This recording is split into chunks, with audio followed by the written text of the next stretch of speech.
A common problem faced by truly unique products is changing consumer behavior. How do you convert buyers when they aren't yet actively looking for your type of product? Today's guest has driven tremendous growth for her business by utilizing her deep experience in the category, understanding an underserved need, and knowing how to ask questions in order to best communicate her brand messaging. Are you looking for new ways to make your sales grow? You've tried other podcasts, but they don't seem to know. Harvest the growth potential of your product or service as we share stories and strategies that'll make your competitors nervous. Now, here's the host of the Harvest Growth Podcast, John LeClaire. I'm really excited to be interviewing Lekha Vyas today. She is the founder and CEO of Elvy Lab. Their website is elvylab.com, and maybe you can see a difference in my skin. I don't know, my audience that's able to watch this in video, but she was nice enough to send some samples that I've been trying out. It's skincare targeted at men, which we definitely need it. As men, we don't often think about it. And there are reasons we definitely should be. So I've been using it, loving it. And we're going to talk about the product, but also the story behind it. But first of all, Lekha, welcome to the show. Thank you, John, for having me. This is super exciting. And I'm glad that you're loving Elvy Lab so far. Absolutely. So can you talk about, you'll do a better job than me of describing the actual line of products and how they help. So Elvy Lab really, it's not just skincare. So it came up as an idea of I've been in beauty my whole life. I wanted to start something of my own. And given my life, which we'll get into later, I decided to create something that's targeted to men. So the idea is that we start with skincare, and then in the future, we're going to go full head to toe, one-stop shop for all men's personal care grooming needs. So with Elvy Lab right now, we have one-stop shop for all skincare, preventative aging, and just making sure, you go from 0 to a 10 from a skin perspective, because that's where most of the attention is since the Zoom culture. So in our skincare regimen, there's 4 products. So the way we did this, we actually, given my beauty experience, I formulated this brand with a dermatologist, Ivy League Derm from Stanford, and I have 2 scientists on my team from an R&D standpoint. So we wanted to create something that gives you the maximum results, but at the same time, it's super simple to follow. So men are simple creatures. We can't really confuse them or you'll lose them.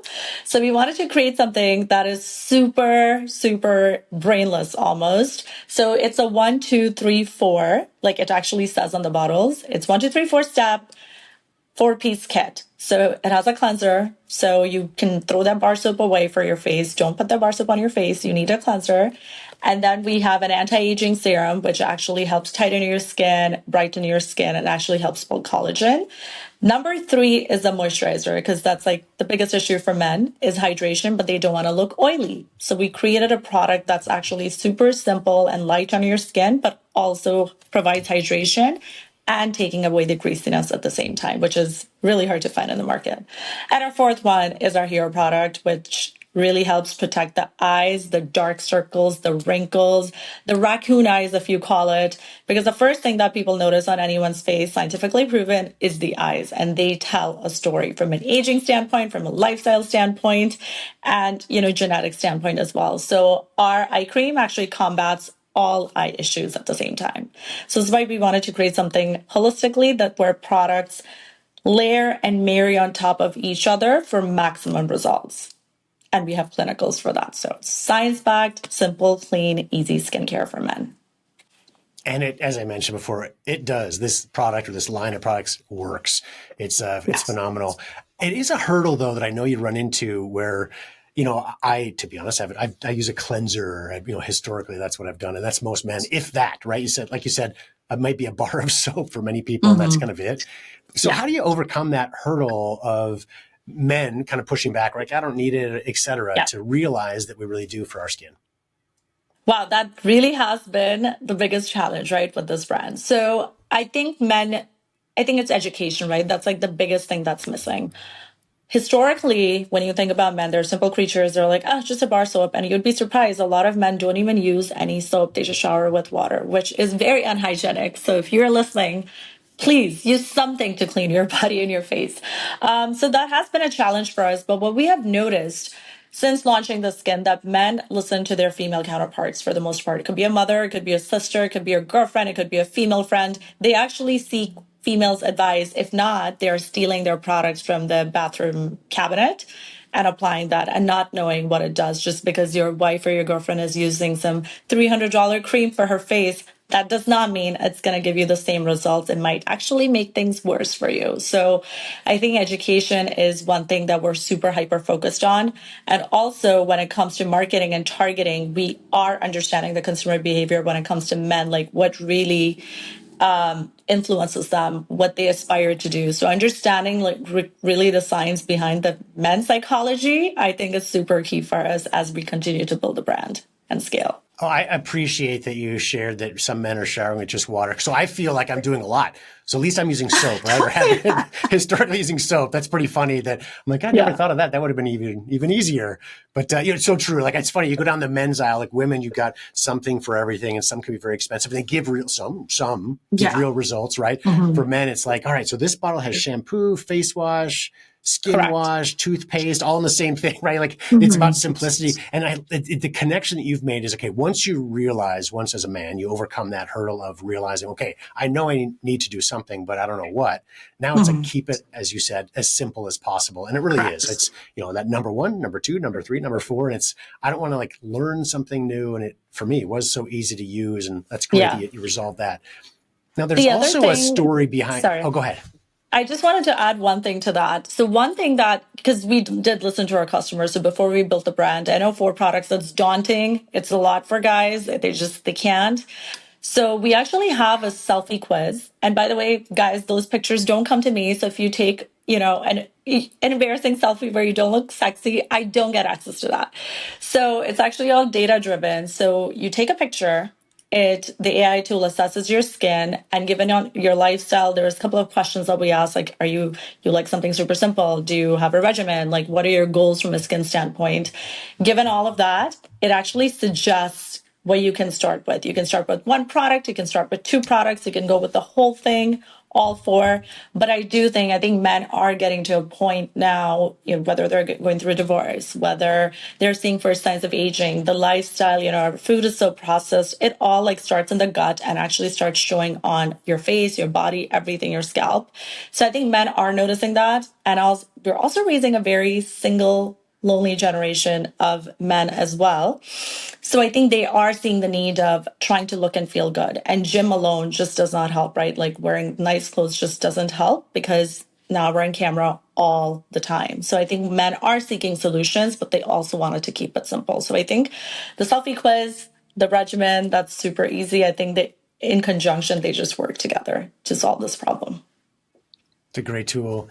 And you brushed over kind of briefly in the very beginning, the Zoom culture. I'm going to dive into that a little bit. It should help us realize how it's more important today. And I think more of us are realizing that, men and women, right? Where so often now our face becomes what people see. And oftentimes in Zoom, it's really zoomed in close, et cetera. You've got it might be you and one other person, might be a group of people, et cetera. But we are seeing so much more. I've been on the phone. My business has been on for 18 years, right? And in the early days, it was all over the phone. And I felt like I'd finally figured that out. I'm like, now I got to learn Zoom and actually present myself like in a visual way, which obviously our business is about video. So I hopefully get that. But it has changed really the way we interact with people. And it's the first thing, as you said, people see, even if we're not with them, right? So in person, yes, even more so on Zoom, because you really stare at someone's face as you interact with them. So it becomes that much more important to make sure you're being your best self, right? Pants don't matter as much anymore, right? What we're wearing, people don't see them, our shoes, et cetera. That used to matter a lot more, but at least in the virtual space, it comes down to the space. Can you talk a little bit about the origin story? So how you developed this product, this line of products? Ooh, very long story. So I actually started my career in consumer. I worked at Procter & Gamble. And after that, I've been in like deep into beauty. So I've worked with top companies like L'Oreal, Chanel, Estee Lauder. I was in the founding team for JLo Beauty, Ellen DeGeneres, and I had other 15 portfolio celebrity brands that I helped scale and manage. So I think for me, I've always been entrepreneurial. I've always been quite ambitious and wanted to create something, but it didn't trigger me until I'm going to get into the story. It's a little emotional, but we'll talk about it. So my mom actually got diagnosed with cancer about 2 years ago. And as I was taking care of her in the cancer ward, we were just reminiscing some stories of family and stuff and childhood. And I did have a cousin who, due to bullying and self-esteem issues. And in my opinion, when I used to think about him, I was like, wow, he was just so hot. He was so good looking. What happened, mom? And she, then she told me, she was like, it was because of suicide driven by XYZ. And I also had lost a friend in my late teens as well due to the same, right? Like when men and women had puberty, our needs are very different. Everyone, maybe not kids now, we all went through an ugly duckling phase. And the insecurities that were stemmed during that phase, like women actually had, back in the day, we had Walmart, Kmart, right, to go shop at. Now kids have Sephora. But I think for men, there was still a stigma, and I still continue to see this, where women have all the avenues of trying to look and feel good. Like they have skipped that ugly duckling phase in their teens, but I think boys are still kind of struggling with that. You have acne, it's hormonal acne, and then you gain weight and you have little hair showing up. And the bullying culture has, I think it's like at its peak right now. So I think when you see kids that are struggling with those kind of issues and self-esteem and whatnot, and they just don't have an avenue to try to look and feel their best, you end up losing people. And I think for me, that was a motivation and, personal, like a moment that my mom and I could discuss and share and build something off of. So that was really the reason why I launched and built this line, because I want to create a safe space and avenue for men for all their grooming and personal care needs, just to help them look better. And it's one step in the right direction of taking care of our men as well, because women have 80% of the consumer market. So I think that was really just, the idea behind Elvy Lab. And given my background, had I not spent so much time in beauty, I don't think I would have been ready to actually be an authority in the space, to be able to discuss the products at the extent that I can, to be able to talk about building a business around my experience. I think a lot of people jump into businesses with just the idea of making money, and sure, that's possible, but I do think people should take up businesses and ventures with some level of expertise, because you can actually understand it from inside out. Absolutely. And let's talk a little about your background. So you peeked at it, but let's go into a little bit more detail. What is your background in beauty, and also M&A? Eventually you got into mergers and acquisitions, private equity side. So how has all of that helped you to better run and launch this business? So I started my career kind of in operations and supply chain, which, back then I did go to a supply chain and marketing school. And in school, you don't really learn so much. You learn the basics, but you don't really apply them. So it's all on the job learning. But I do think the ops background really helped me do R&D, have really sexy margins when it comes to, product building, which is super key when you're working with investors and trying to scale a company. Also, like where to source products from, like understanding the best sourcing solutions, understanding how to mitigate things like COVID that happened, and, being able to come on top when those type of crises arise and stuff. And then I was able to move into M&A, and I did that with L'Oreal. So, that was a land of opportunities for me, and I was able to pivot and move into the M&A side of things. And that really taught me what scale looks like, right? Like, what do you need when you're building a company from scratch with one product? How do you expand into other categories? What to look for when it comes to expansion? And customer is always key. You always have to ask what people actually want. They like to be a part of the journey, and that way you're addressing the problem firsthand directly. And then when you scale products and categories into a full-fledged brand, then you're able to at least understand financially, where it's a 80-20 rule, where should you focus your attention on as a founder and a CEO, and also what investors look like. So if you're trying to exit, which I would like to exit my company, I better understand now from an M&A standpoint of what I did, what people would be looking for. So at least I'm not wasting time in learning new things when I don't have experience with that. So I think to me, that was like really, really, really key in being able to launch Elvy Lab. And it can be so helpful, right? It's not crucial. We've talked Yeah. with inventors and founders that, came in without experience Yeah. and learn along the way, but it can be so helpful Absolutely. of finding something, right? And maybe yours Yeah. seems perfect for what you're doing. It doesn't Yeah. always have to be the case. But even with that, right? Every business has challenges along the way, and you certainly have as well. We've talked about a couple of these in previous Yeah. conversations, but one of which was you mentioned to me how you were early on sort of forced, if that's the right word, to be behind the scenes a little bit. Can you talk a little bit about that challenge and maybe how you would do things differently next time? I still go through that pretty much on a daily basis. So when I built this company and, I was doing my marketing strategy with the team that I had hired at the time, and they were like, we did a SWOT analysis. And in the SWOT, the opportunity was to not put my name on the brand at all or have no association. Don't talk about it because you're a female and you should not be building a men's line. So that was the feedback I got for the longest time, almost, I think, 8 months into the brand post launch, that I kind of dissociated myself and I was just working behind the scenes. And some investors were like, why are you not talking about your own company? You actually, out of all the people that we have seen in this space, you actually have the authority to build a product that you built and you're not talking about it. So that's a huge missed opportunity. I was like, I keep getting this almost every day that I should not have a founder association with the brand because I'm a female. Then my point was, all right, let's talk about the founder of Victoria's Secret. I'm sure he's not dressing up in, female lingerie every single day, or Pretty Little Thing, which is also lingerie slash, clothing line, all for women. And there's so many founders that you see that are male, but they have built female beauty products. They're not wearing a red lipstick every single day.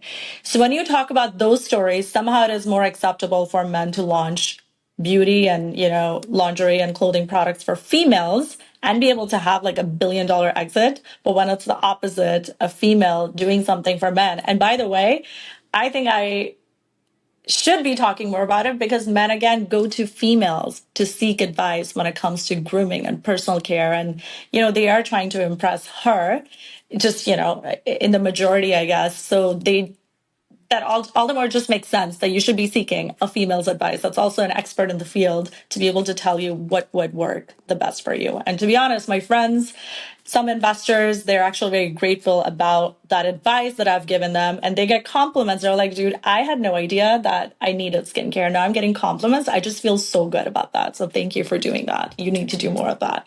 So now I have tried to shift as a few months ago, really like being in the forefront of my company and talking about it and actually explaining, skin is the largest organ and you have to take care of it. And this is one small step in the right direction. And you've got true credibility because of your Yeah, background, where all of this becomes more meaningful to men as the audience, right? exactly. And I love how you talked about, like, at the end of the day, it's men want to look good for women, right? Whether it's a spouse or friends or people we know or Yeah, whatever. It's yeah. and the fact that you know beauty, but you're also looking Mhm. for it in a man as well. So I think that all that makes sense, and I'm glad you've kind of Exactly. pivoted from that. So Yeah. another one you talked about previously with me is your early team, right? So you talked about potentially maybe if you started things differently or started over again, that you might bring in a co-founder or another counterpart a little bit earlier with more Mhm. marketing experience. Can you talk a little bit about that? Yeah, one thing that I do want to start with is like, I think when people go into building businesses, I think the mistake a lot of people made, and I actually never understood that because maybe because I've done therapy, I don't know. But I've also been very self-aware since I was very young to be like, what are my strengths and what are my opportunities, right? Like nobody's perfect. So given where I had started my career, I came in with a lot of confidence. So like building a product for me was actually the easiest thing. When I talk to a marketer, for them, it's like, oh my God, like supply chain, creating a product, like takes 3 years. Like I just don't know how to do any of that. And of course, there's a lot of pillars to it, which to me is just so easy. It comes naturally. But my shortcoming is that I'm not a marketer. Like I've touched every function in the face of the earth except true marketing. I've done product management, but I haven't done true marketing. And marketing is complicated. It's forever evolving. Like with Zoom, things completely changed, right? Like not Zoom, sorry, with COVID. And post COVID brands needed different kind of strategy. We were once super retail heavy, then we went D2C, and now it has shifted. So for me, I think had I started with a co-founder that was a solid CMO and they had started this journey with me from, ground zero, that would have been a little bit of a different journey today than me trying to learn marketing, which of course I think every founder should know every element of their business. But at the same time, if I'm not an expert in something, I'm going to get somebody else to do the job better than me. So, not having ego and pride and not in saying I don't know something and I'm not good at it. I think it's definitely a strength that I have. But if I could do things differently, I would have just started with a co-founder because again, seeking funding, team is everything. People look at who you're working with. Is it a good match? Right? Are you complementing each other's skill set? I think those are the key things that people look at. And that way, like you have a sounding board to be like, pick up the phone, talk to your co-founder. Am I crazy to make this decision? So you have like, a partner in crime to be able to like take risks together, whether good or whether bad. And then you have another set of eyes on things. So that just, I think, cuts down a lot of time and resources spent in solutions and, creating solutions for the problems. So versus doing it solo.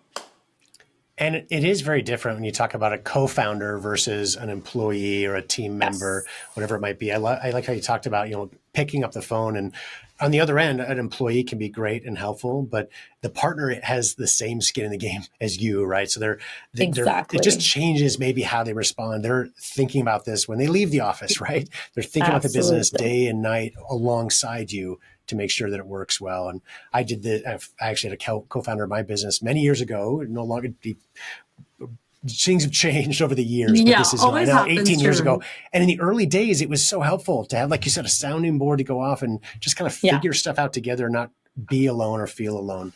Absolutely. Well, is there, along the way, have you found any resources that have been helpful to you in your business? Yes, I have. And, it's such a founder's journey is so lonely. So I think I have had to kind of be very resilient and be shameless in this. So I will say I've had some really good mentors, right? From like my beauty world to my friends who actually pushed me into even taking this step, right? Because I think for a lot of people, that's like the scariest thing is like, you left your really cushy corporate job, a sexy paycheck, a really good lifestyle to do a startup, which is super scary. And you just don't know when your next check is going to come from and whatnot. And I haven't taken a salary in like 2 years now, which is so scary. But I had people pushing me, they saw the strengths that I had. They saw, I had an appetite to be a good founder. So they actually pushed me, and they're like, some are VC people, some are, just tech investors and whatnot. But I think learning from them, always be open to feedback. Like I got some really bad feedback at the beginning and I was so defensive. So when I look back at it, I'm like, God, I just feel so stupid. They were right, the whole time. They meant well for me. So having a group of people that you can go to, and everyone that says that, oh, I did it all by myself, I call it BS, because whether it's your family, whether it's your friends, whether it's your partner, whether it's your dog, someone has always helped you in some capacity to overcome the problems that you have faced. And, if you truly have built a successful company, I think everyone has had a little bit of support from somebody. It might not be super direct, but there's always, people that are trying to help other people. So always look for those people, because being a founder is a very lonely journey. I still tap into, my mentors that I haven't even talked to maybe 6 months. I did run into a problem of like, getting into a really bad deal that I got screwed over in, but I picked up the phone and she was legal counsel and she's my mentor. She treats me like a daughter, and she gave me some really sound advice. I didn't like it, but I still took it. So I think just having an open mind about, who you can trust and taking their advice really helps. Like you can read all the books, but again, you're reading the book alone. So it's really nice to have someone on your side to be able to again, act as a sounding board. Well said. And, we all do have support in our lives, or should certainly. And, it's the better support we have, the better we will be, the better our business will perform. Exactly. And we're going to run into problems along the way. And you just need that sounding board to not feel or truly be alone at any point in the journey, whatever that looks like. It could be a co-founder, it could be a mentor, it could be whatever it might be, but having sounding boards, or family members even, right? That, as you said, we could go back to. Was there anything we didn't talk about that you think could be helpful for our audience? I think for anyone that's trying to build a company, and I think I am the biggest culprit of this, and I'm still trying to figure out how to overcome this, right? I think it's a pro and a con when I think about self-growth and, being a founder. It's when I talk to people, they're just like, oh my God, you're doing so well, your brand, like you created a product, you did this, you did that. And I'm like, no, so what? Anybody can do that, right? Like you, as a founder, you just don't give yourself enough credit. But when you hear from another person's perspective that, being at the lowest of your lows, like, because I actually did end up losing my mom this year. So like the caretaking and then the loss and like building a company and like the challenges that come along with that. I never sat down and was like, you know what, Lakes, you actually did a decent job. Like, take a break. It's okay to take breaks and celebrate the small wins, because if you're not celebrating your small wins, you'll never be able to recognize them in the future as a true win. And those small wins are really what help you keep going on a day-to-day basis, because again, being a founder, it's not fun and games all the time.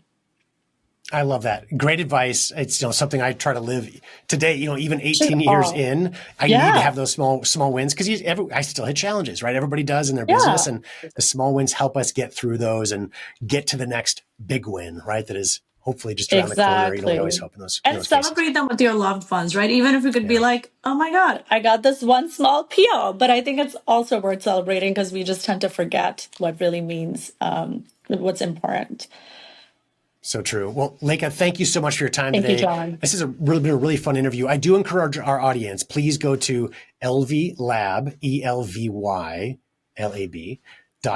We'll put it in the show notes if you're driving. Check it out later. It's linked on our YouTube, etc. So elvylab.com. Please go check out our product. As I could say, for myself, I've been loving it. So I can't wait to keep experiencing and see improving results. It's been a couple of weeks, I think, since I started using it, and already results are good. I'm sure it's just going to keep getting better. So thanks again, Lekha, for your time today. Thanks, John. John, one more thing for the audience that are listening. I love John. He's an awesome, awesome person. So I'm actually giving 20% off for all your audience that are listening, and it's an evergreen code. It is skincare20 for 20% off on all your purchases. You could even buy single items outside of the kit. But yeah, so it's going to be 20% whatever you want to check out with that code. So did you know you can meet with a member of my team absolutely free for a 30-minute strategy consultation? We've launched and grown hundreds of products since 2007 and learned some of our strategies while growing OxyClean back in the Billy Mays days.